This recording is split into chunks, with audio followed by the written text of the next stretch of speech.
la libre organización política y la celebración de elecciones periódicas, libres, fundadas en el sufragio universal como expresión de la soberanía popular. Y Bolivia tiene presos políticos, tiene más de 300 presos políticos, algunos muy notables, otros olvidados. La señora Áñez, el gobernador Camacho, el dirigente Pumari, una cantidad supera los 300 presos políticos, incluyendo el señor Handam, que hace unos meses fue transportado de Santa Cruz a La Paz.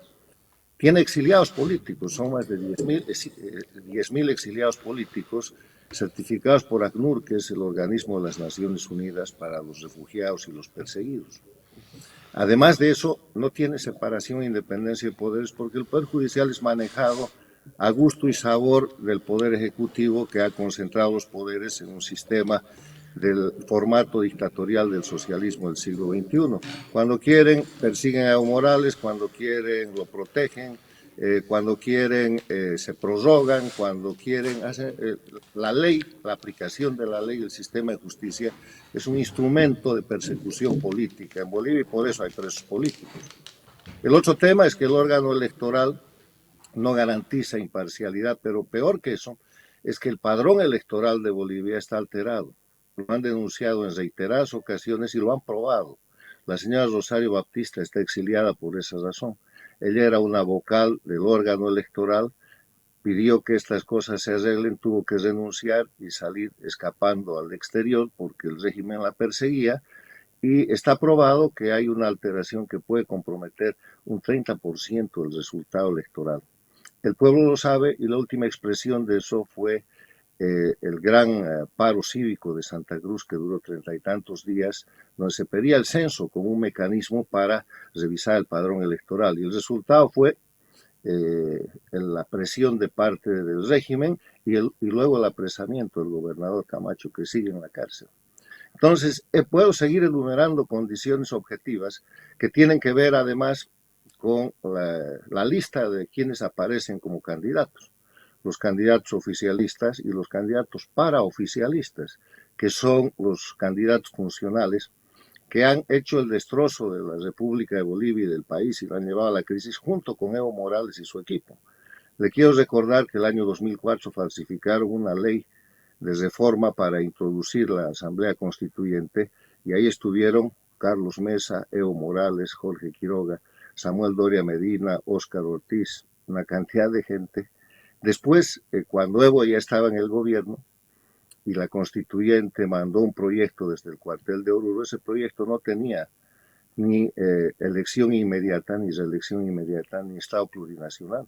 E hicieron un pacto Evo Morales con Jorge Quiroga, Samuel Doria Medina y Óscar Ortiz, porque Jorge Quiroga y Doria Medina tenían la mayoría del Senado, 14 de 27 senadores.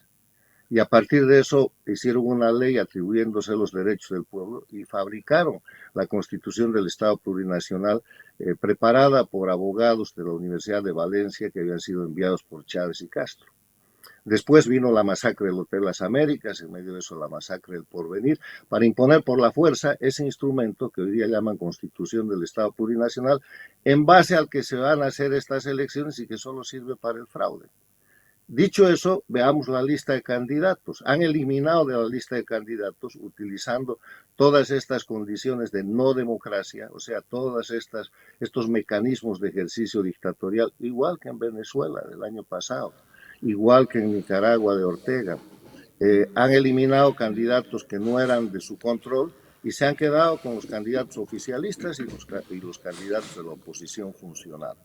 Y la oposición la llamo funcional porque es una oposición que está al servicio del régimen, porque si se uniría, como es lo que el pueblo boliviano quiere, usted suma la proyección de votos de Doria Medina, de Quiroga, del alcalde de Cochabamba, Reyes Villa, de Paz y del alcalde de Santa Cruz, Johnny Fernández, y puede sacar más del 60%. ¿Por qué no se unen?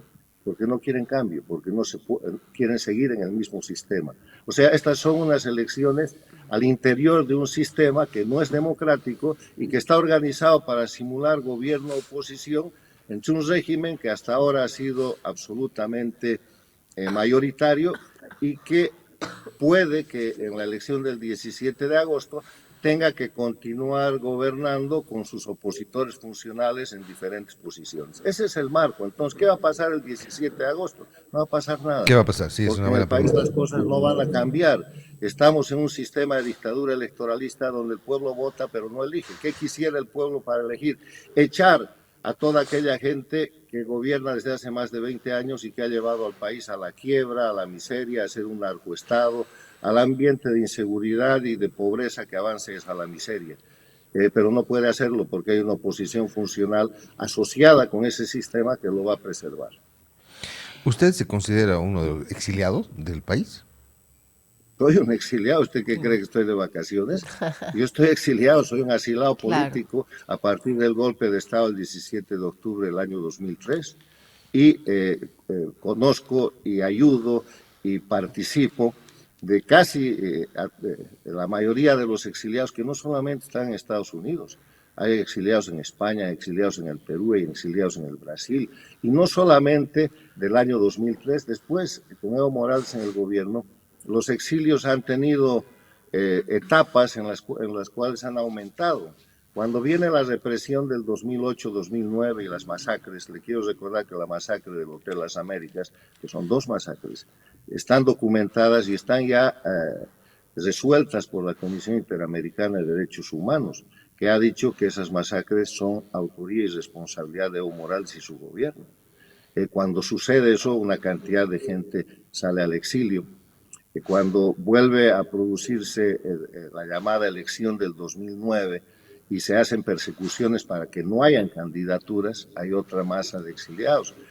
Hay exiliados durante todo el gobierno de Evo Morales, dependiendo del tema en el cual se trabaja, inclusive con el tema de la oposición a la entrega y al regalo del mar que hacen en La Haya. De nuevo, Evo Morales, ¿acompañado de quién? De Jorge Quiroga, de Carlos Mesa y obviamente con Doria Medina en el entorno de la oposición funcional. Eso también genera por la resistencia exiliados. La gente que en Bolivia hace oposición de verdad, o está muerta, o está en la cárcel, o está en el exilio, o está en Bolivia, pero no puede emerger porque de inmediato se pone en marcha un aparato represivo en el que puede terminar como Camacho, como la señora Áñez, como Kumari o como cualquier otra gente que hoy día podría estar de candidata a presidente, a senador, a diputado, lo que sea, pero que no lo hace. Y eso es precisamente lo que marca la elección en dictadura. Cuando no hay libertad, cuando no hay respeto a los derechos humanos, cuando hay presos políticos, exiliados y perseguidos, entonces la elección no es limpia. Samuel, Carlos, perdone, estoy pensando en Samuel y Tuto. ¿Usted cree que estas dos opciones que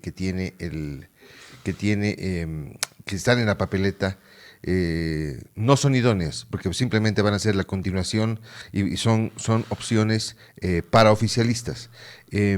¿Considera que en la papeleta hay alguna otra opción que es válida, que podría ser efectivamente de oposición, o realmente el panorama es tan sombrío como lo plantea? Han liquidado la oposición, han borrado a Jaime Dum. ¿Cuál es la razón de haberlo hecho? Unas deudas de unos 100, 150 pesos o 10.000 o lo que fuera, certificadas por la Contraloría, de acuerdo a las noticias de que habían sido pagadas, pero manipuladas por la Alcaldía del Alto. O sea, ¿qué más claro que eso?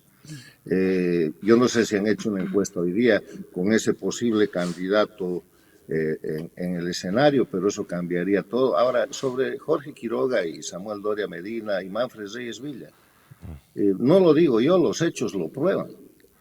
Manfred estaba exiliado en Estados Unidos, vuelve obviamente con un acuerdo con el régimen, se instala en Cochabamba, la alcaldía, y a partir de entonces es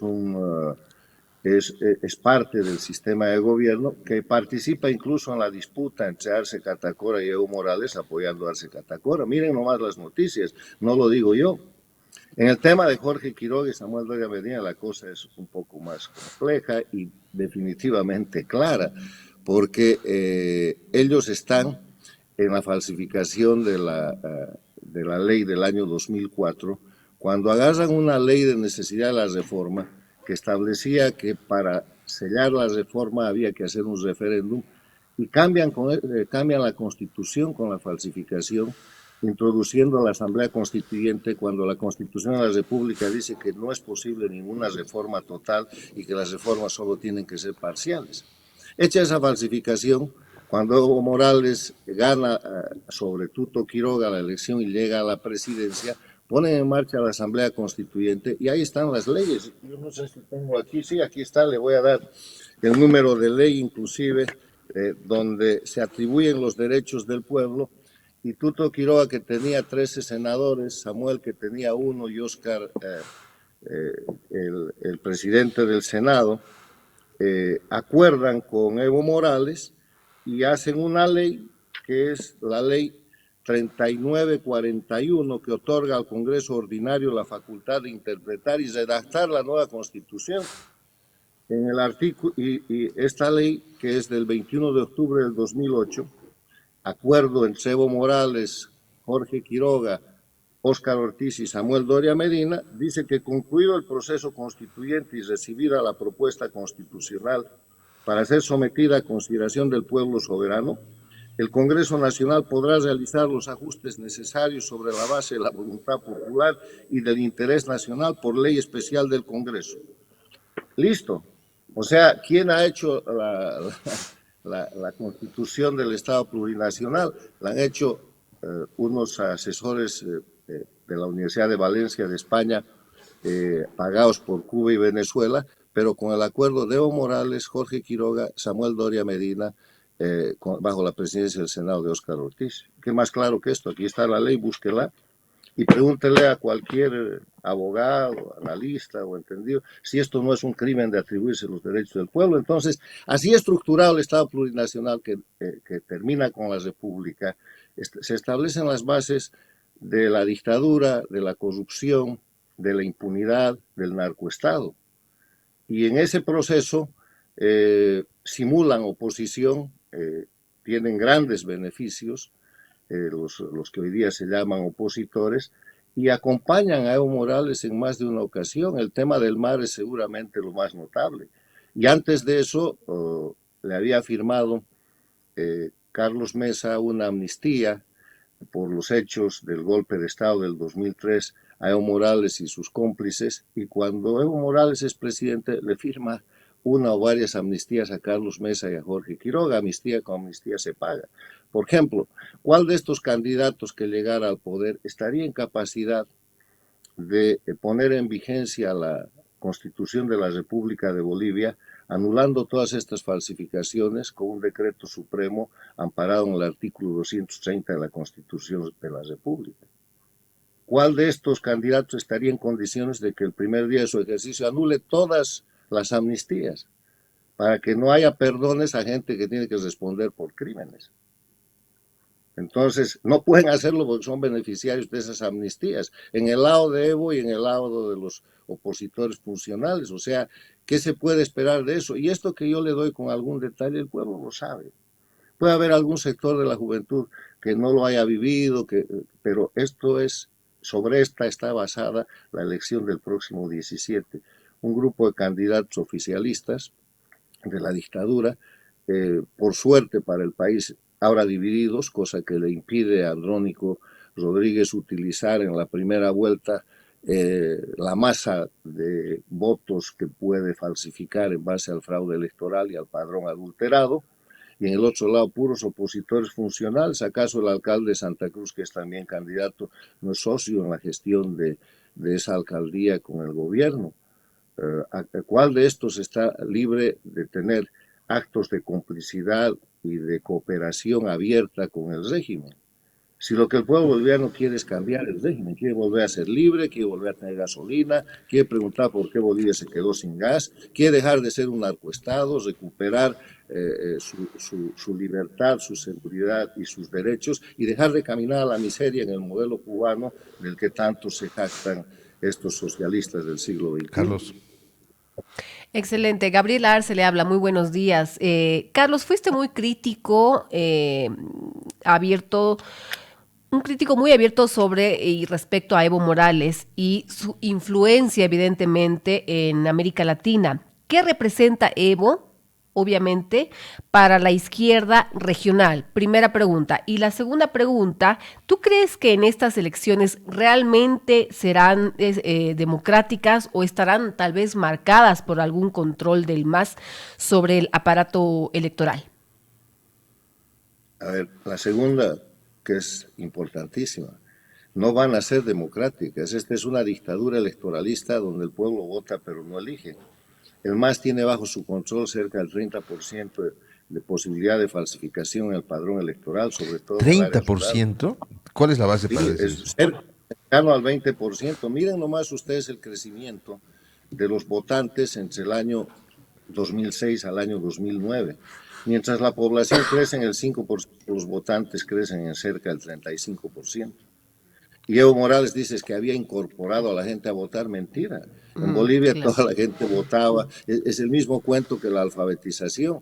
Contrata cubanos y dice ahora vamos a llegar a la alfabetización total y a todos los bolivianos saben leer y escribir. Eso ya sucedió en la década de los 80. Entonces, volviendo al tema, no hay ninguna condición de democracia.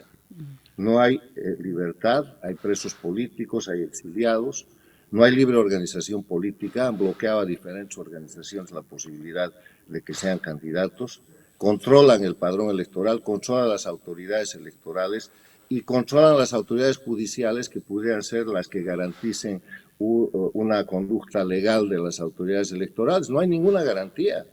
Y además hay potenciales candidatos en la cárcel o perseguidos. Y la gente que está candidata está beneficiada con amnistías. ¿Qué más quieren? O sea, condición de democracia, ninguna. Ahora, el otro tema, Evo Morales y la izquierda. Primero hay que diferenciar izquierda de crimen organizado, ¿no? Yo soy muy respetuoso de la izquierda porque conozco gente muy respetable que tiene posiciones ideológicas formadas en el marxismo, en el socialismo, pero que respetan la democracia.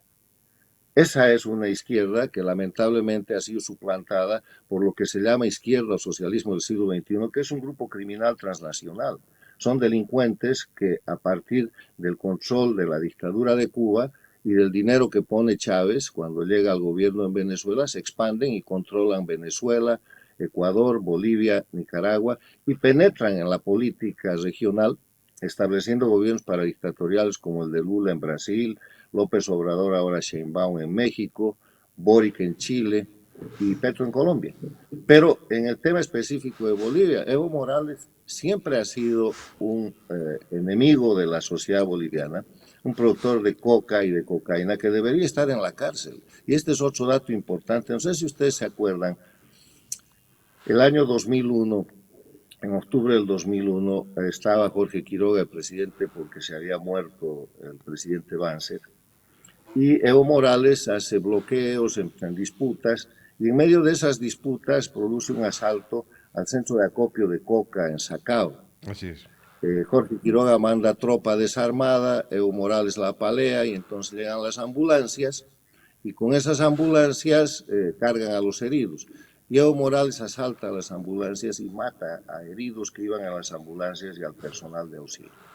Se produce un gran escándalo en el país y yo era el jefe de la oposición en el Parlamento de Bolivia. Entonces pido el procesamiento y el enjuiciamiento de Evo Morales para que vaya a la cárcel. Después de un debate de aproximadamente una semana, pese a que nosotros éramos minoría, recibimos el apoyo de los parlamentarios de mayoría y Evo Morales es expulsado de la Cámara de Diputados porque era diputado y procesado. Se hace el procesamiento y se obtienen los mandamientos de aprehensión para que Evo vaya a la cárcel. Ustedes pueden buscar los periódicos de la época, octubre, noviembre del año 2001, y van a encontrar titulares a toda página: Evo Morales expulsado del Congreso, Evo Morales le espera a la cárcel, Evo Morales se refugia en los cocaleros de Cochabamba, etc. Entonces, yo le entrego a Jorge Quiroga los mandamientos de apremio para que haga ejecutar, y no los ejecuta nunca.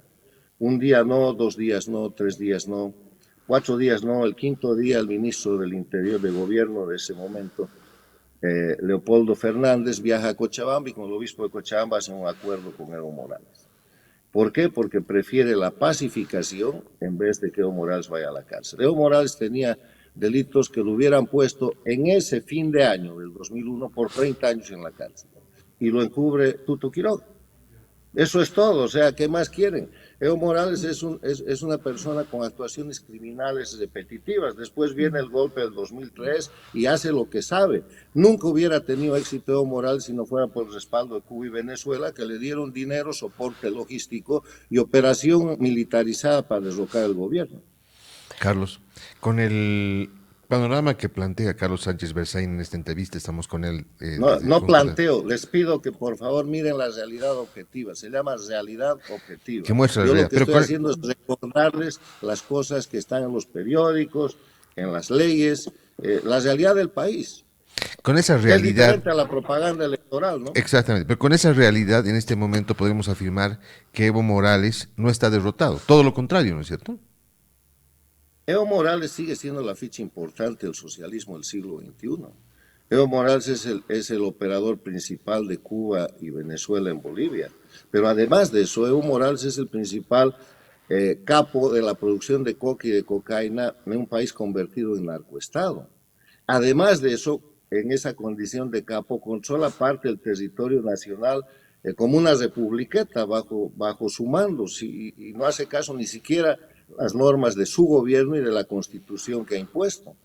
O sea, además de poderoso, es peligroso, y es el rato que Evo Morales empiece a hablar, no va a quedar muñeco con cabeza en el sistema de la oposición funcional y en el propio gobierno.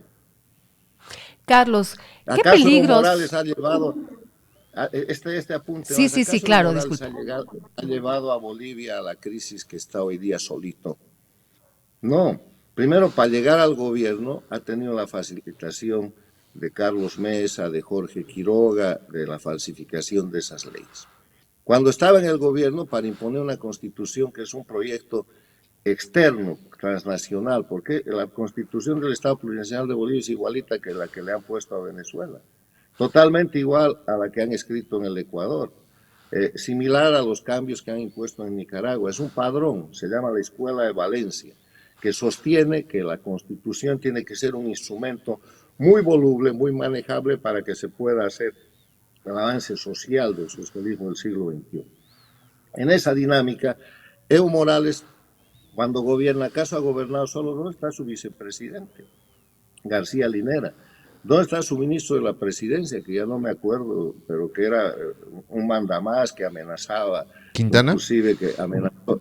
Quintana, que amenazó a Leopoldo Fernández que se iba a podrir. Juan Ramón Quintana, Leopoldo Fernández, sí, gobernador de Pando, y que lo tuvieron más de 12 años en la cárcel. Leopoldo Fernández ha sido preso por más de 12 años, trasladado de ser gobernador de Pando directamente a la cárcel de alta seguridad de Chonchocoro. ¿Dónde están los que fueron ministros de Relaciones Exteriores? Bueno, ahí está el vicepresidente actualmente, el de Economía es el presidente, pero además los opositores, grandes políticos con niveles académicos importantes, como Jorge Quiroga, Samuel Doria Medina,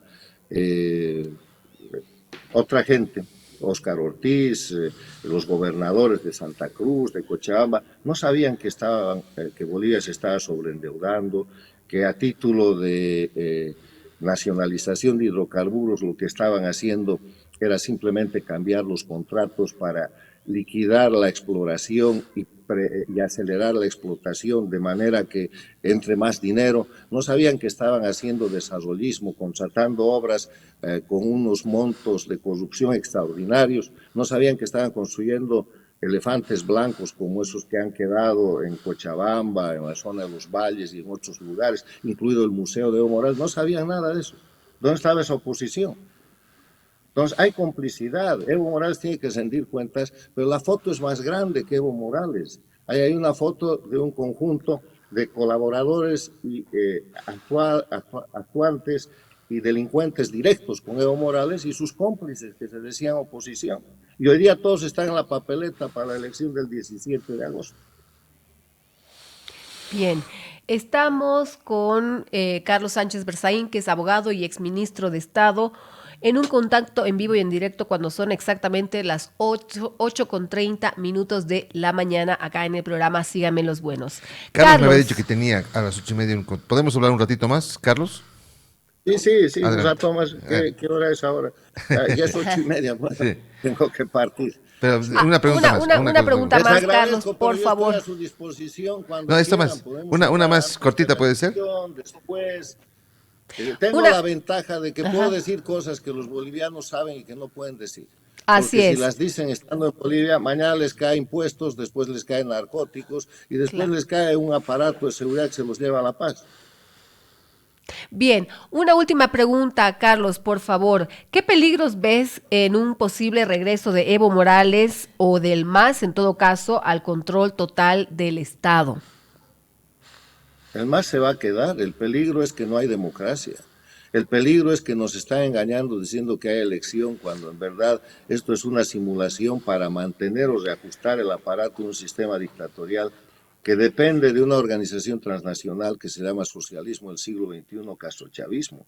Bolivia es una colonia de Cuba y Venezuela y va a seguir siendo, con Quiroga, con Doria Medina, con Reyes Villa, con el que sea, porque está en ese sistema. Para recuperar Bolivia hay que volver a la Constitución de la República, la Constitución que suplantaron y falsificaron con hechos criminales que acabo de recordarles. Bolivia tiene que volver a tener mecanismos de control y de garantía independientes. ¿Dónde está un banco central independiente? ¿Dónde está una contraloría independiente? ¿Dónde están las superintendencias independientes? ¿Dónde está un sistema educativo independiente, hoy día controlado por los cubanos? ¿Dónde está un mecanismo de transparencia que garantice la libertad de prensa que cojea, por decirlo menos? ¿Dónde está la democracia? Eso es lo que hay que recuperar y la manera de recuperar la democracia es recuperar la república. Los candidatos que venían con ese discurso están todos fuera de la papeleta. ¿Y cuál crees que debería ser la postura de la comunidad internacional, Carlos, si en Bolivia se consolida un régimen autoritario? Bueno, el régimen Excelente autoritario está consolidado, está certificado por los presos políticos, por las denuncias probadas en la Comisión Interamericana de Derechos Humanos, pero como Bolivia está bajo la protección del socialismo del siglo XXI, que abarca además del liderazgo de Cuba y Venezuela, a Nicaragua y los gobiernos paradictatoriales de Brasil, México, Chile, Honduras y Colombia hoy en día, que tiene alianza con lo que son las dictaduras extracontinentales de Rusia, Irán, Corea del Norte, China, y no hemos hablado de Irán, otro día podemos hablar de Irán, que está ahí bien metida en Bolivia como una amenaza a la seguridad regional.